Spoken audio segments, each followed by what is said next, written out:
Hello everyone, అందరూ ఎలా ఉన్నారు? మేమైతే చాలా బాగున్నామండి. మీరు కూడా చాలా బాగున్నారని అనుకుంటున్నాను. Welcome back to our channel lovely brothers home cooking. ఈరోజు రెసిపీ వచ్చేసి చేపల పులుసు. అది నా స్టైల్లో నేను ఎలా ప్రిపేర్ చేయాలో చూపిస్తాను అనుకున్నాను. సో అందుకనే చూపిస్తున్నానండి. నేను ఫ్రెష్గా ఇలాగ చేపలు తెచ్చి కడిగేసి పక్కన పెట్టేసుకున్నాను. అలాగే అందులోకి కావాల్సినవి ఆనియన్స్, టమాటోస్, పచ్చిమిర్చి నేను కట్ చేసి పక్కన పెట్టుకుంటానండి. నేను 3 చిన్న సైజు ఉల్లిపాయలు తీసుకున్నాను. టమాటాలు కూడా 3 తీసుకున్నానండి, చిన్న సైజువే. పచ్చిమిర్చి 3 తీసుకున్నానండి. ఇలాగా ఇవన్నీ బాగా కట్ చేసి నేను పక్కన పెట్టుకొని కర్రీ స్టార్ట్ చేసేస్తాను. మీరు కనుక నా ఛానల్ చూడడం ఇదే ఫస్ట్ టైం అయితే నాకు సబ్స్క్రైబ్ చేసుకోండి. ఈ వీడియో లాస్ట్ దాకా చూసి ఒక లైక్ అయితే కొట్టండి. తప్పకుండా ఈ రెసిపీని ట్రై చేసి ఎలా ఉందో నా కామెంట్ సెక్షన్లో కామెంట్ చేయండి. మీరు చేసే ప్రతి కామెంట్ కూడా నేను చూస్తానండి. అది ఏదైనా సరే, అది పాజిటివ్ అయినా నెగిటివ్ అయినా సరే నా మంచికే అనుకుంటాను. సో ఖచ్చితంగా నాకు కామెంట్ చేయండి, అలాగే లైక్ చేసి ఎంకరేజ్ చేయండి. సో ఇలాగా మొత్తం అంతా కట్ చేసి నేను పక్కన పెట్టుకుంటానండి. ఈ రెసిపీని ఖచ్చితంగా అయితే ట్రై చేసి చూడండి. చాలా సింపుల్గా ఉంటుంది, మనకి త్వరగా కూడా అయిపోతుంది. మామూలుగానే చేపల పులుసు అంటే చాలా త్వరగా అయిపోతుంది. చికెన్, మటన్ అంత టైం తీసుకోదు. సో ఖచ్చితంగా ట్రై చేసి ఎలా వచ్చిందో నాకు కామెంట్ సెక్షన్లో కామెంట్ చేయండి. నేను టమాటోస్ని మిక్సీ వేసుకుంటానండి, ఎందుకంటే నాకు కొంచెం టమాటోస్ కొంచెం గట్టిగా ఉన్నాయి. సో నేను మిక్సీ వేసి తీసుకుంటాను ప్యూరీ. మీరు కావాలంటే పీసెస్లా కట్ చేసి కూడా వేసుకోవచ్చు, ఏమీ పర్వాలేదు. నాకు గట్టిగా ఉన్నాయి కాబట్టి నేను మిక్సీ వేసుకుంటున్నానండి.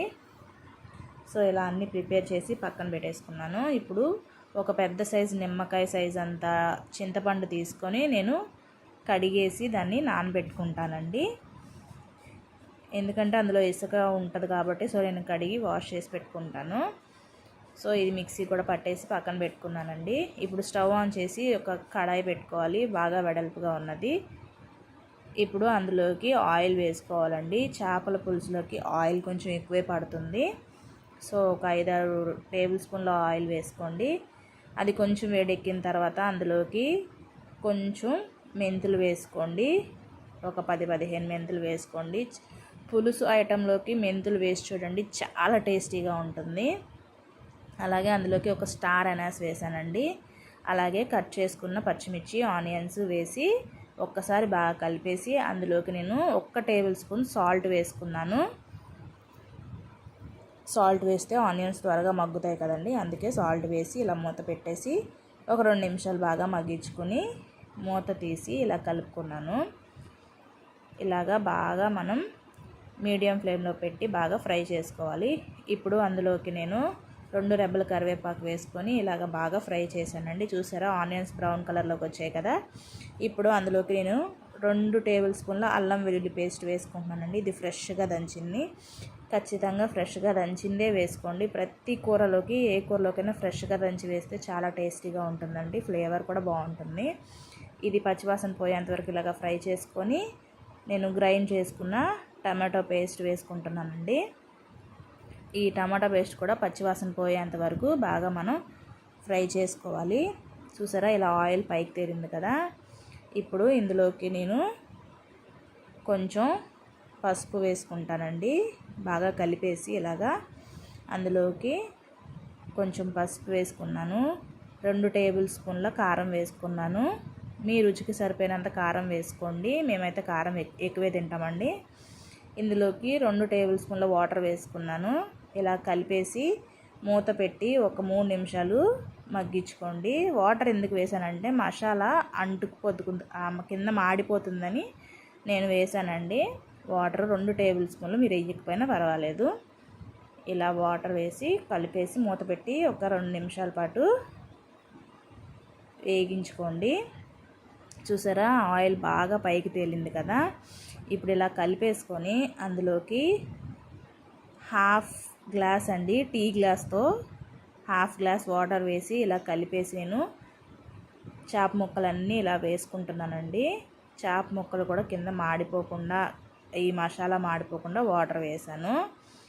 ఇలా వేసి మొత్తం అంతా మనం కలిపేసుకోవాలి. ఇలాగా గరిటె మాత్రం పెట్టకూడదండి. ఇలా కలిపేసి బాగా మూత పెట్టేసి 1 నిమిషం పాటు మగ్గించుకోవాలి. ఆ ఫ్లేవర్స్ అన్నీ చేప ముక్కలకి పడతాయి అన్నమాట. 1 నిమిషం తర్వాత మళ్ళీ ఆ పీసెస్ని మనం రివర్స్ చేసుకోవాలి. సో చూసారా, ఇలాగ మూత తీసి నేను రివర్స్ చేసుకుంటున్నాను. ఇలా చేప ముక్కల్ని తిరగేసి ఇంకొక నిమిషం పాటు మళ్ళీ ఉంచుకోవాలి. ఇలా మొత్తం మూత పెట్టేసి 1 నిమిషమేనండి. ఆ తర్వాత చూసారా, ఆయిల్ బాగా పైకి తేలింది కదా. ఇప్పుడు చింతపండు పులుసు వేసుకుంటున్నానండి. ఇలా చింతపండు పులుసు వేసి బాగా కలిపేసి మీ రుచికి తగ్గ ఉప్పు వేసుకోండి. టేస్ట్కి సరిపోయినంత సాల్ట్, మనం ఇందాక కూడా సాల్ట్ వేసాం కదా చూసుకోండి. ఇప్పుడు నేను కల్లుప్పు వేసాను. వేసి మూత పెట్టేసి ఒక 5 నిమిషాలు మగ్గించానండి. చూసారా ఎంత బాగా ఉడుకుతుందో. స్మెల్ అయితే గుమగుమలాడుతుందండి. సో అందులో కొంచెం కొత్తిమీర కూడా వేసుకున్నాను నేను. కొత్తిమీర వేసి ఒక 2 నిమిషాలు మూత పెట్టేసి మగ్గించుకున్నానండి. చూసారా, ఆయిల్ బాగా పైకి తెలిపోయి చేపల పులుసు ప్రిపేర్ అయిపోయిందండి. ఇప్పుడు స్టవ్ ఆఫ్ చేసేసి కొంచెం కొత్తిమీర పైన గార్నిష్ కోసం వేసానండి.